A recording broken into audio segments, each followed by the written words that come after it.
Bismillahirrahmanirrahim. Assalamualaikum warahmatullahi wabarakatuh. Waalaikumsalam warahmatullahi wabarakatuh. Alhamdulillahilladzi bi ni'matihi tatimmus shalihat. Nahmaduhu wa nasta'inuhu wa nastaghfiruh wa na'udzu billahi min shururi anfusina wa min sayyiati a'malina. Man yahdihillahu fala mudilla lahu wa man yudlil fala hadiya lahu. Asyhadu an la ilaha illallah wahdahu la syarika lahu wa asyhadu anna sayyidana Muhammadan abduhu wa rasuluhu la nabiyya ba'dahu. Allahumma salli wa sallim ala nabiyyina Muhammad. Faqala Allah ta'ala fi kitabihil karim, ya ayyuhalladzina amanu ittaqullaha haqqa tuqatih wa la tamutunna illa wa antum muslimun. Wa qala Nabi sallallahu alaihi wasallam, khairukum man ta'allama al-Qur'an wa 'allamahu wa man salaka tariqan yaltamisu fihi 'ilman sahalallahu lahu bihi tariqan ila al-jannah. Shadaqallahul 'azim wa shadaqa Rasulullah sallallahu alaihi wasallam. Amma ba'd. Yang kami hormati segenap DKM Masjid Al-Ikhlas, yang saya hormati para orang tua kami, para hujat yang namanya tidak bisa saya sebutkan satu persatu, ya, orang tua kami, sesepuh kami, tetapi tidak mengurangi rasa hormat kami, bapak-bapak, ibu-ibu, adik-adik sekalian yang insya Allah dirahmati dan dicintai Allah Subhanahu wa Ta'ala. Marilah pertama-tama dan yang paling utama kita panjatkan puja puji syukur kehadiran Allah Subhanahu wa Ta'ala di malam yang penuh berkah ini. Alhamdulillah kita diberikan nikmat iman, nikmat sehat lahir batin, sehingga kita bisa hadir di masjid ini untuk sholat maghrib berjamaah, dan kita lanjutkan dalam bentuk takarub lain, yaitu menambah wawasan safah keislaman dengan harapan akan memicu dan memacu kita untuk lebih mentaati Allah Subhanahu wa Ta'ala, insyaallah. Salawat dan salam semoga senantiasa tercurahkan kepada Nabi Agung, Nabi besar, Nabi mulia, Nabi Muhammad sallallahu alaihi wasallam, berikut para keluarganya, para sahabat-sahabatnya, para tabi'in, tabi'ut tabi'in, dan mudah-mudahan kita semua termasuk dihimpunkan di dalamnya. Amin. Amin ya rabbal alamin. Bapak Ibu sekalian, waktu kita insyaallah sekitar setengah jam, dan kita akan membahas satu persoalan yang cukup penting dalam kehidupan kita, yaitu konsep berkeluarga dalam Islam. Jadi bagaimana kita memandang keluarga dalam Islam.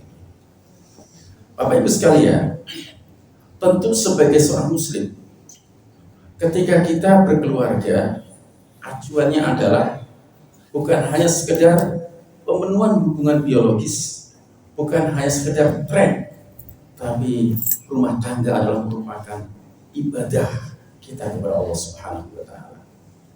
Sebagaimana dinyatakan di dalam surat Ad-Dariyat ayat yang ke-56, wa ma khalaqul jinna wal insa illa liya'budun. Kemudian dalam surat An-Nisa, fankihu ma taba lakum minan nisa. Gak usah diterusin, ada masnanya, ada ilmunya. Fankihu ma taba lakum minan nisa, maka nikailah olehmu wanita-wanita yang kamu sukai. Berarti ini perintah dari Allah Subhanahu wa Ta'ala. Kemudian di samping ibadah adalah dalam rangka untuk menyelamatkan keluarga kita, diri kita, keluarga kita dari api nerakanya Allah Subhanahu wa Ta'ala. Waliyadzubillah. Surat At-Tahrim ayat 6, ya ayyuhalladzina amanu qu anfusakum wa ahlikum nar. Jadi tujuan kita berumah tangga yang terpenting adalah agar kita bisa memaksimalkan ibadah kita kepada Allah Subhanahu wa Ta'ala dan terjauhkan diri kita serta istri dan anak keturunan kita dari api nerakanya Allah Subhanahu wa Ta'ala. Dan insya Allah dengan itu nanti kita akan bisa bereuni kembali, yaitu berumah tangga nanti di surganya Allah Subhanahu wa Ta'ala, insya Allah. Oleh karena itu Bapak Ibu sekalian, karena berumah tangga itu adalah ibadah, dan dalam rangka untuk menghindarkan siksa api nerakanya Allah Subhanahu wa Ta'ala, maka Nabi memberikan satu guidance, satu panduan bagi anak-anak muda. Tungkahul mar'atu li arba' wa wanita dinikahi karena 4 perkara. Yang pertama adalah limaliha, hartanya. Yang kedua, wali hasabiha, karena keturunannya, nasabnya. Yang ketiga, lijamaliha. Ini laki-laki senang dengan lijamaliha. Kecantikannya, dan ini adalah fitrah. Laki-laki kalau melihat perempuan cantik senang nggak? Tapi jangan terkecoh. Hadis ini belum cukup. Yang keempatnya walidiniha. Kemudian Nabi menekankan fasfar bidati dini taribat yadak. Tekankan masalah agama agar kalian beruntung. Tangannya penuh dengan debu, artinya beruntung. Kenapa jemaah sekalian? Ada satu kisah menarik yang barangkali bisa kita angkat. Siapa sih yang tidak kenal Abu Bakar As-Siddiq? Sahabat Nabi yang terbaik, sahabat Nabi yang memiliki amalan-amalan yang tidak bisa dijangkau oleh sahabat-sahabat yang lain. Bahkan imannya pun dijamin. Tapi anaknya salah satunya adalah Abdurrahman, yang salah satu usahanya adalah bisnis berniaga ke Syam, berjualan, berdagang. Di tengah jalan di wilayah Syam, dia melihat seorang wanita tinggi semampai, berhias dan menggoda. Akhirnya tertariklah dia. Dan itu manusiawi, saya katakan itu manusiawi. Jadi kalau ada laki-laki senang perempuan itu saya masih senang, daripada laki-laki senang laki-laki, kita bingung sekarang. Karena ini memang sesuai dengan fitrah. Zuyyina lin-nasi hubbus syahawati minan nisa. Jadi kalau ada laki-laki senang perempuan, senang bersyukur. Cuman bagaimana senangnya itu diarahkan lewat satu proses yang dihalalkan tadi. Nah, ketika dia melihat itu kemudian masuklah ke dalam hatinya. Dan ini bapak-bapak jangan lupa juga pernah muda ya kan Pak ya? Pernah. Saya juga pernah kasmaran sama seseorang, jujur saja. Dan ini bagaimana cara menghilangkannya? Kita meminta pertolongan kepada Allah Subhanahu wa taala. Sampai kemudian Abdurrahman bin Abu Bakar ini selalu bersyair tentang wanita ini. Karena sangat begitu memilukan syairnya pada masa kekhalifahan Umar bin Khattab, maka Umar bin Khattab sampai merasa iba. Ketika ada pasukan Islam dikirim untuk melakukan satu ekspansi ke wilayah Syam, maka di antara pesan Umar, pesan ketakwaan, pesan untuk membebaskan mereka dari penyembahan terhadap manusia kepada sesama manusia, penghambaan manusia kepada harta dan kepada selain Allah, maka dibebaskan agar mereka hanya menghamba kepada Allah. Tapi mereka dipesankan agar kalau kemudian di antara mereka ada yang menjadi tawanan dan jatuh menjadi budak, maka kalau ketemu seorang perempuan namanya Laila binti Judi, serahkan kepada. Jamaah sekalian, ternyata apa yang diharapkan oleh Umar bin Khattab itu terjadi. Kaum muslimin mendapatkan kemenangan yang gila. Dia mendapatkan sesuatu yang luar biasa dari Syam dan mendapati sebuah tawanan wanita namanya Laila. Langsung hafal orang muda, ya, karena ada maunya. Laila binti Judi. Akhirnya oleh Umar kemudian dinikahkan dengan Abdurrahman bin Abu Bakar. Apa yang terjadi Bapak Ibu sekalian? Ketika si Abdurrahman bin Abu Bakar ini sedang mabuk cinta ini, maka sampai Abdurrahman itu melupakan istri yang lain. Jadi memang, ya maaf ya Bu ya, syariat nikah itu aslinya adalah poligami kalau yang mampu dan tidak penakut. Kalau kayak saya termasuk penakut. Di sini juga banyak yang penakut juga. Jadi aslinya itu kan memang fankihu ma tobalakum minan nisa masna wa sulasa wa ruba. Baru kalau kamu penakut, tidak takut. Karena takut tidak berlaku adil, cukup satu saja. Ya kita cukup satu saja karena kita termasuk minal khaifin, kalangan penakut. Dari wajah-wajahnya sudah kelihatan. Bapak Ibu sekalian, maka ketika kemudian si Laila binti Judi itu yang selama ini disyair-syairkan oleh Abdurrahman ini benar-benar menjadi istrinya, maka istri-istri yang lain itu mengadu kepada Aisyah Ummul Mukminin. Wahai Ummul Mukminin Aisyah, bagaimana itu perbuatan si Abdurrahman itu? Kok dia melupakan kami, tidak memberikan waktu kepada kami? Maka ketika kemudian Aisyah menasihati Abdurrahman malah membacakan syair. Bagaimana mungkin aku tidak memprioritaskan si Laila binti Judi? Karena gigi-giginya saja seperti biji delima. Masya Allah, giginya seperti biji delima, bukan biji durian, ya. Biji delima. Jadi apa yang terjadi sama sekalian? Allah Subhanahu wa Ta'ala punya kehendak. Ketika kemudian Aisyah menasihati si Abdurrahman ini tidak mempan, maka Aisyah pun kemudian memohon kepada Allah Subhanahu wa Ta'ala, karena dia saudaranya, doakan semoga Abdurrahman bisa adil, bisa membagi dengan baik. Dan qadarullah jemaah sekalian, si Laila binti Judi itu ditakdirkan kena penyakit di bibirnya, yang membuat penyakit itu langsung kemudian membuat gigi-giginya akhirnya gagal. Akhirnya pemandangannya sudah tidak lagi menjadi indah. Apa yang terjadi? Yang terjadi akhirnya Abdurrahman pun meninggalkan Laila binti Judi. Laila binti Judi datang kepada Aisyah, wahai Ummul Mukminin, berupa kakak iparnya. Bagaimana saudara iparnya? Bagaimana sekarang Abdurrahman tidak menggilirmu lagi? Aisyah tersenyum. Kemudian memanggil Abdurrahman, wahai Abdurrahman, jika istrimu ini tidak kau gilir dengan baik, lebih baik kau kembalikan. Lebih baik kau kembalikan.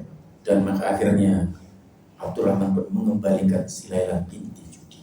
Artinya apa Bapak Ibu sekalian? Wahai anak-anak muda, tekankan masalah nikah itu masalah agama. Karena kecantikan itu bakal sirna. Apalagi kalau sudah seusia kita. Pak Haji sudah berapa tahun? 70 tahun ya berarti. Maka kecantikannya sudah gak ada. Nasab juga tidak penting lagi. Harta juga biasa-biasa saja. Maka agama inilah yang ibadah inilah yang abadi. Dan oleh karena itu maka Bapak Ibu sekalian, sebagai orang yang sudah berumah tangga dan mungkin dulu kita proses memilihnya lebih memprioritaskan yang lain daripada ditekankan oleh Nabi, maka kalau kita yang usianya sudah di atas 40, maka Allah Subhanahu wa Ta'ala memberikan satu doa, yang doa ini pantas untuk orang yang usia 40 tahun dibaca dalam sujud-sujud panjang kita. Di kegelapan malam, di tengah malam kita berdoa di surat Al-Ahqaf ayat 15. Wa wasaynal insana biwalidayhi husna ihsana hamalat ummuhu kurha wa fisaluhu kurha wa hamluhu wa fisaluhu salasuna syahra hatta idza balagha ashuddahu wa balagha 40 sana qala rabbi awzi'ni an ashkura ni'mataka allati an'amta 'alayya wa 'ala walidayya wa an a'mala salihan tardahu wa aslih li fi dzurriyyati inni tubtu ilaika wa inni minal muslimin. Jadi ketika seseorang sudah berumah tangga dan sudah memasuki usia 40 tahun, maka Allah Subhanahu wa Ta'ala mengingatkan, berwasiat kepada manusia agar berbuat baik kepada kedua orang tuanya, ihsana, dengan sebaik-baik perbuatan. Kenapa? Karena ibunya telah mengandungnya dengan penuh kesusahan dan kesusahan. Maka dia mengandung dan menyapihnya selama 30 bulan. Jadi Al-Quran memberikan rumus satu anak jatahnya berapa bulan? 30 bulan. Bagaimana kalau ayat ini kita konversikan dengan ayat yang lain? Karena ulama-ulama Quran itu dia selalu menghadirkan ayat-ayat yang lain yang semakna. 30 tahun itu bagaimana? Misalkan kita temukan dalam surat Al-Baqarah ayat 233. Wal walidatu yurdi'na auladahunna haulaini kamilain. Liman arada ila akhirih. Jadi bagi ibu-ibu hendaklah dia menyusui anaknya selama 2 tahun. Liman arada ayyutimar radha'ah, jika dia ingin menyempurnakan susuannya. Kemudian para suaminya adalah dia memberikan nafkah dan memberikan pakaian. Jadi kalau dia mau itu di sini berarti musyawarah. Jadi menyusui 2 tahun. Sementara dalam surat Al-Ahqaf itu mengandung dan menyusui 30 bulan. Dengan kata lain, ditambah lagi dalam surat satu lagi, ya, surat Luqman ayat 14. Di situ wa wasailal insana biwalidayhi hamalat ummuhu apa lagi? Wahnan ala wahnin wa fisaluhu fi amaini aniskurli wali walidai ilayal masir. Allah telah berwasiat kepada manusia agar berbuat baik kepada kedua orang tuanya karena ibunya telah mengandung dengan bertambah lemah, semakin hari semakin bertambah kelemahannya. Kemudian dia menyapihnya dalam usia selama berapa? 2 tahun. Berarti 24 bulan. Maksudnya begini. Para ulama tafsir ya mencoba menggabungkannya kalau kita baca bahwa kandungan seorang anak itu akan sempurna minimal adalah 6 bulan. 6 bulan. Jadi kalau sudah 6 bulan mau dikatakan prematur, maka untuk membuat dia sempurna, kalau 6 bulan berarti masa menyusuinya harus 2 tahun.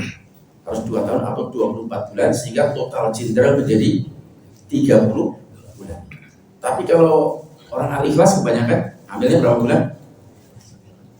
9 bulan, pernah hamil belum? 9 bulan ya, 9 bulan. Berarti masa menyusuinya 21 bulan. Nah, di dalam surat Al-Baqarah itu di situ disebutkan harus ada musyawarah. Harus ada musyawarah antara seorang istri dan seorang suami. Jadi kadang-kadang bapaknya ingin lebih cepat, ingin gantian, ingin lebih cepat. Nah, oleh karena itu maka di sini anjurannya kalau di kandungan itu lama, maka masa menyusuinya bisa dikurangi. Tapi kalau di kandungannya itu 6 bulan, ini bagian daripada kedekatan secara emosional dengan seorang anak, maka semestinya dia menyusuinya selama 2 tahun. Yang paling cilaka, hamilnya 6 bulan, nyusunya sapi. Nah, itu anaknya sudah kurang bagus. Anaknya kurang berkualitas. Jadi kurang berkualitas. Susunya susu sapi. Nah, Bapak Ibu sekalian, karena kita tahu bahwa sesungguhnya seorang tua yang sudah mengalami usia 40 tahun, minimal dia sudah berkeluarga, dia sudah punya keturunan, dia telah merasakan pahit getirnya mendidik anak, maka dia disuruh berdoa, Robbi auzi, ya, Robbu auzi, bantulah aku, ilhami aku, an ashkuro, agar senantiasa mensyukuri nikmatmu, an ashkuro nikmatakal lati an'amta alayya, yang telah kau sematkan kepadaku, wa ala walidayya, dan kepada kedua orang tua, wa an a'mala salihan tarduh, dan agar aku bisa melahirkan amal-amal karya-karya amal-amal saleh yang muridoi.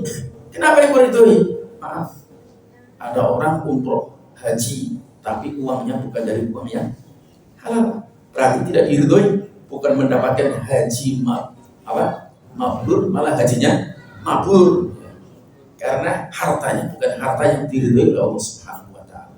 Jadi di sini masalah makanan sangat penting sekali ketika kita berumah tangga, termasuk dalam ibadah-ibadah yang lain. Jadi harta itu betul-betul harus harta yang halalan thayyibah. Karena apa? Waslih li fi dzurriyyati, agar dengan ibadah itu akan mengalir kepada anak cucuku.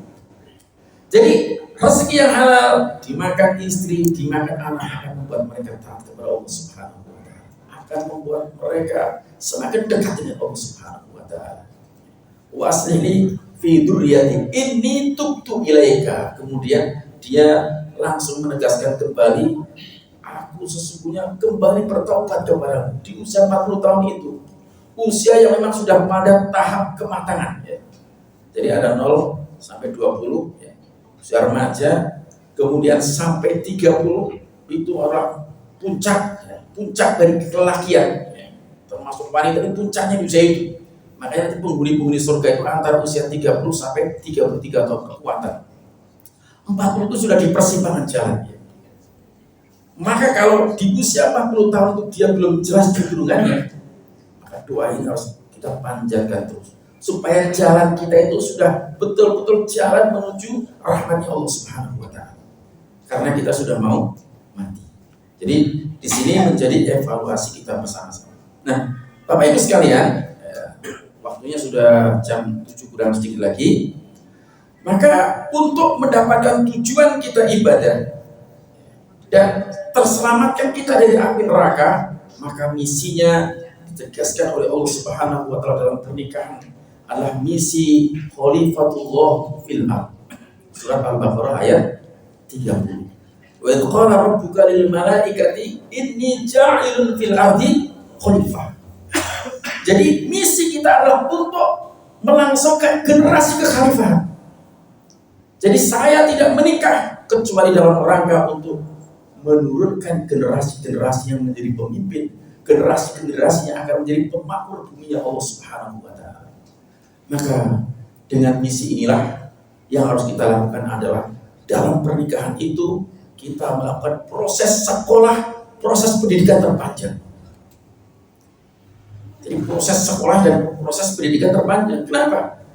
Karena doktor itu ya, itu hanya ditempuh SD 6 tahun, SMP SMA 6 tahun, berarti berapa tahun? 12 tahun, S1 4 tahun menjadi 16 tahun, S2 2 tahun, 18 tahun, ditambah 4 tahun, paling-paling 22 tahun. Tapi berumah tangga, seperti Pak Judin sudah berapa tahun, nikah tahun berapa sih? Lupa nikah. Nikah tahun berapa? Saya nikah usia 22 tahun.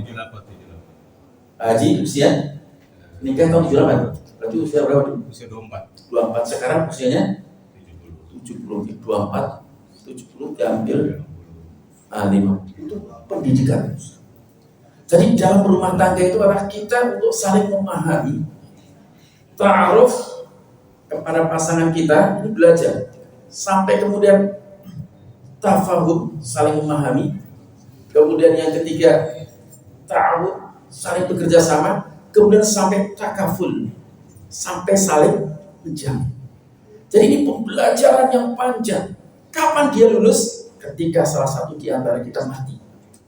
Jadi lulus, kenapa kita lulus? Gak usah terlalu sedih.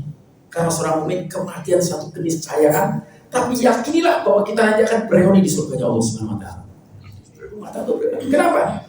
Karena bagi seorang muslim membangun rumah tangga itu adalah membangun baiti jannati, dan rumah yang tenang, surga yang ada dalam rumah tangga itu adalah hanya akan lahir dalam itminanul qalbi, jiwa-jiwa yang tenang. Jadi sebelum di surga kita, jiwa-jiwanya kita tenang. Makanya tujuan menikah adalah untuk mendapatkan sakinah, mawaddah, warahmah. Maka kalau belum sakinah, berantem terus kayaknya. Pembelajaran yang luar biasa. Jadi sakinah inilah sebuah tujuan. Sebelum kita masuk surga yang sesungguhnya, surga di dunia adalah berupa itminanul qalbi, jiwanya tenang. Makanya kita lihat betapa pasangan muslim itu serasi luar biasa. Makanya di dalam Al-Quran itu Allah menyebutkan 4 tipe keluarga. Pertama, keluarganya Ali Imran, karena kita bukan nabi, kita nggak usah nyebut Nabi Ibrahim, apalagi Nabi Muhammad ya. Tapi Nabi Muhammad adalah idola yang luar biasa. Tapi Al-Quran memberikan contoh pertama tipe keluarga Ali Imran. Yang kedua tipe keluarga Fir'aun, kafir, istrinya mukmin Islam. Kemudian tipe keluarga Nabi Nuh atau Nabi Lut. Nabi Nuhnya mukmin, istrinya kafir dan kafir. Kemudian yang keempat tipe wanita kafir yang sakinah kata dia, mawadah tapi dalam kesesatan, yaitu Abu Lahab dan Ummu Jamil. Ini ada tipe 4. Maka bagaimana di dalam membangun rumah tangga itu visi untuk kekhilafahan agar melahirkan generasi-generasi yang berkualitas seperti Maryam, maka ada perencanaan-perencanaan yang harus dimiliki oleh seorang calon-calon pasangan yang akan melakukan pernikahan. Di antaranya apa? Di antaranya seperti ketika Umar didatangi oleh seorang laki-laki membawa anaknya nakal sekali. Anaknya itu diajak ke Umar itu pecicilan, pedakilan. Bapaknya sampai geleng-geleng, anak bisa begini. Kemudian anaknya ternyata cerdas. Wahai Amirul Mukminin, apa hak seorang anak terhadap orang tua?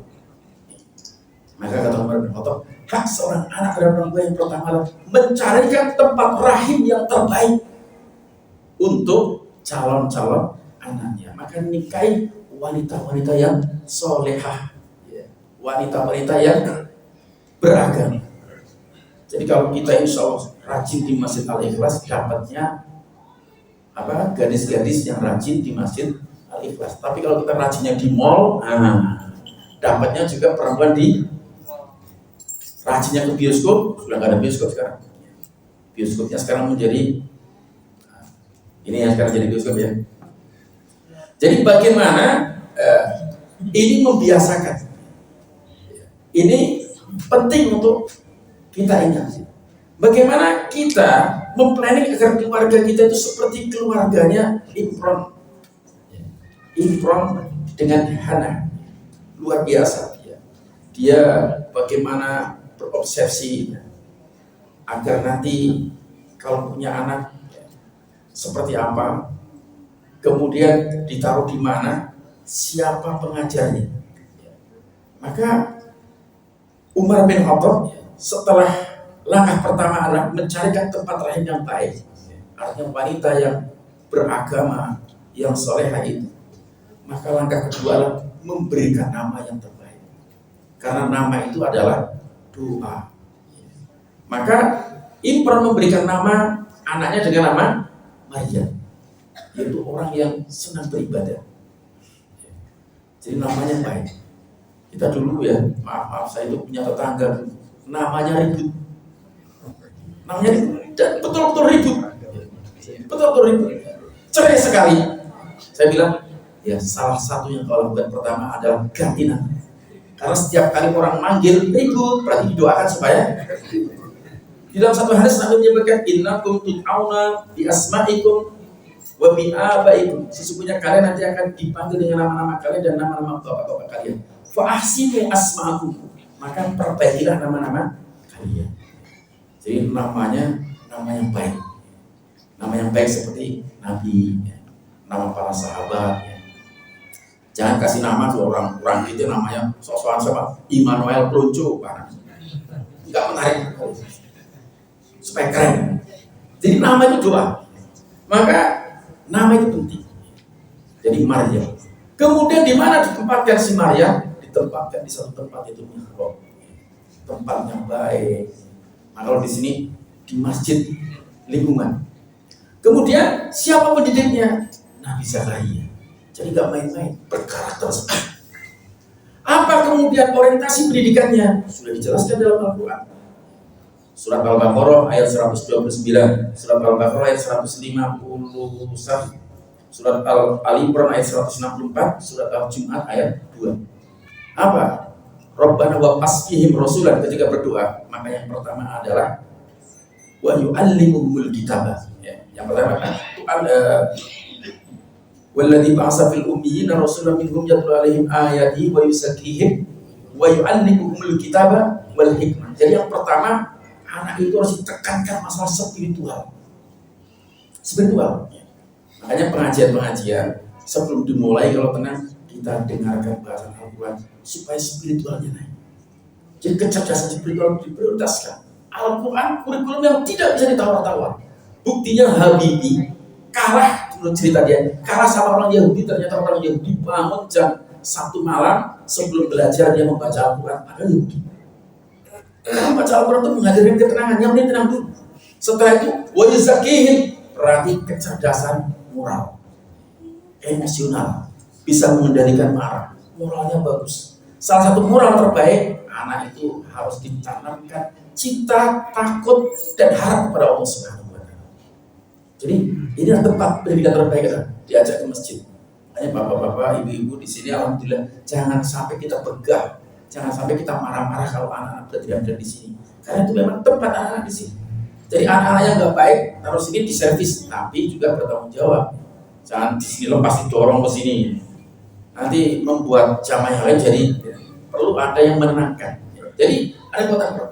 Baru yang ketiganya wa yu'allimuhumul kitab wal hikmah, diajarkan, baru tanamkan intelektual. Maka Maryam mendapatkan ini.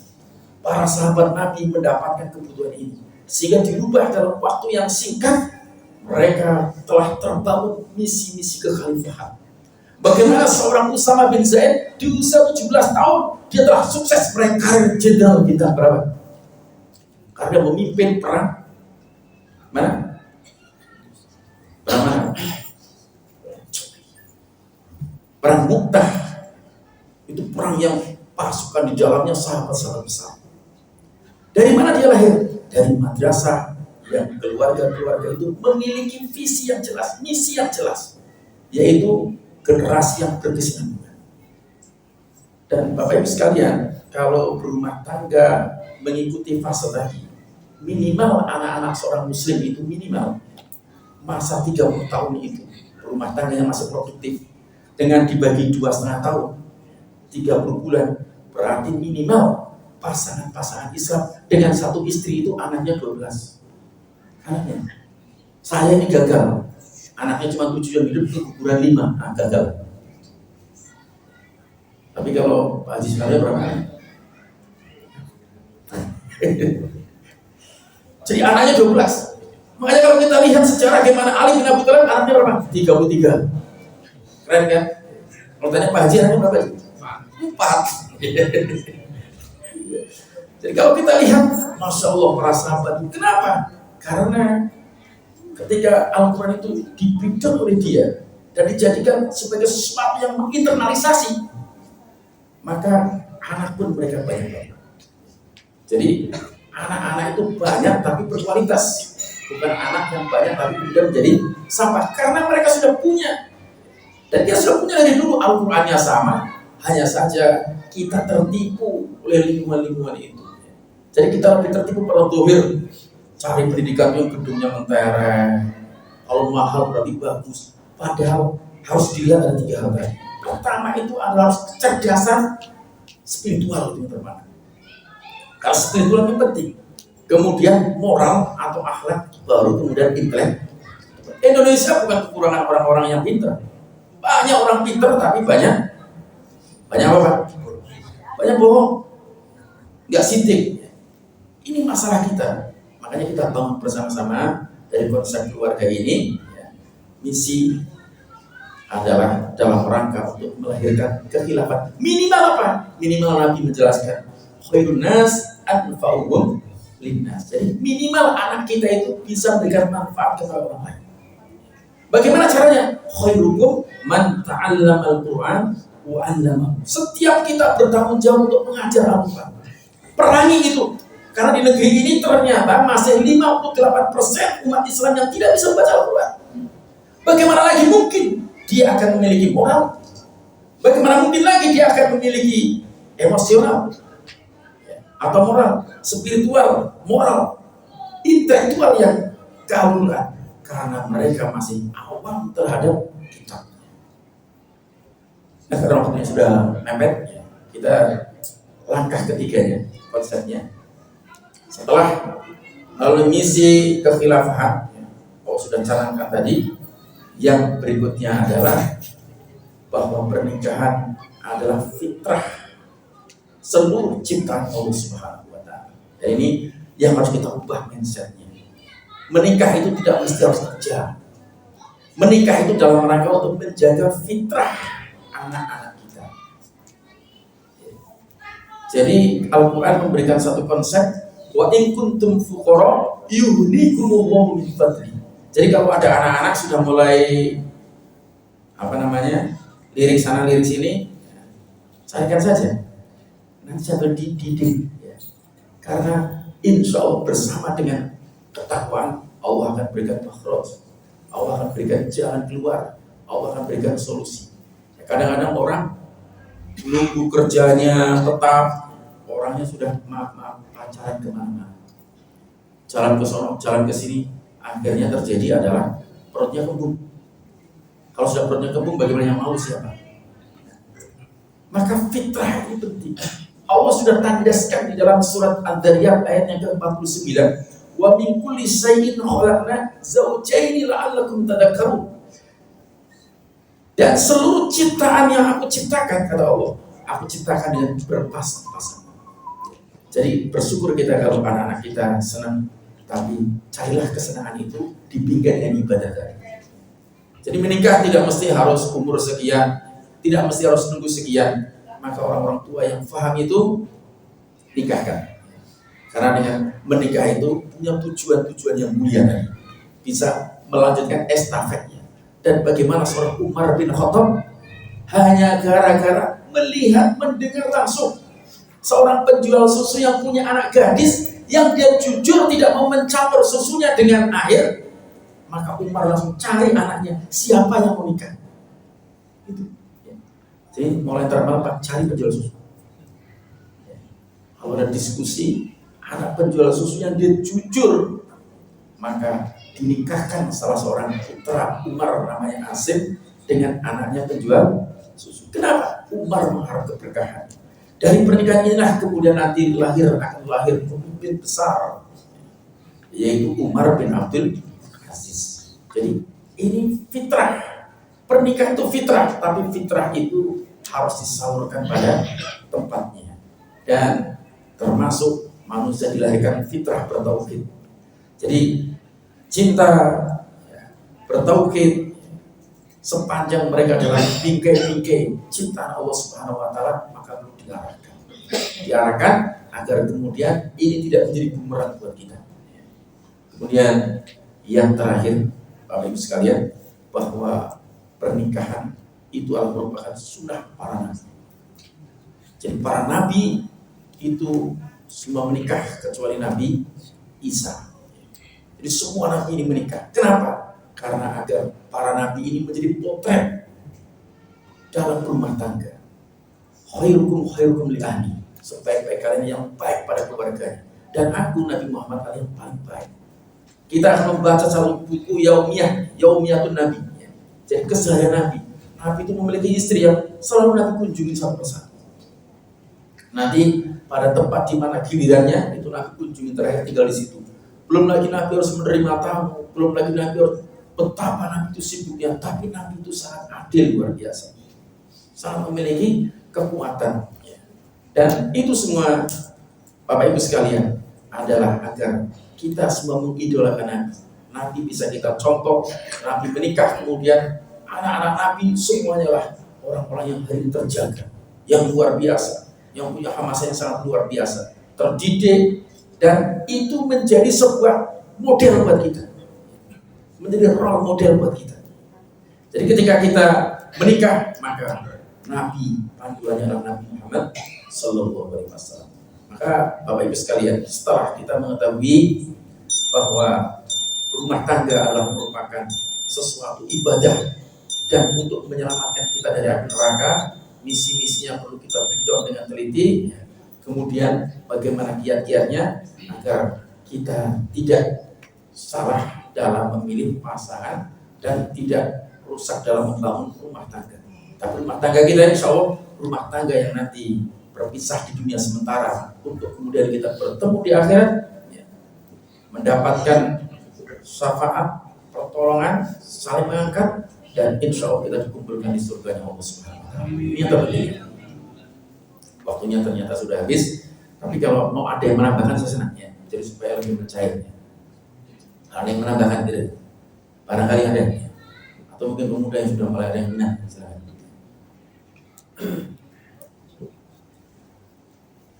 Baji, menambahkan Baji? Kayaknya sudah mau sholat. Jazakumullah ahsanal jazaa. Terima kasih atas segala perhatian. Mohon maaf atas segala kekurangan karena waktu yang singkat ini untuk penyampaiannya menjadi saya pilih-pilih sehingga tidak sistematis. Tapi setidaknya mudah-mudahan ada yang bisa kita tangkap. Intinya sebagai orang tua, mari kita banyak berdoa, terutama di saat malam untuk dalam sujud-sujud kita. Rabbi auzi'ni an ashkura ni'mataka allati an'amta 'alayya wa 'ala walidayya wa an a'mala shalihan tardahu aslih li fi dzurriyyati inni tubtu ilaika wa inni minal muslimin. Kita tutup dengan doa kifaratul majlis. Subhanakallahumma wa bihamdik asyhadu an la ilaha illa anta astaghfiruka wa atubu ilaik. Wassalamualaikum warahmatullahi wabarakatuh. Waalaikumsalam warahmatullahi wabarakatuh.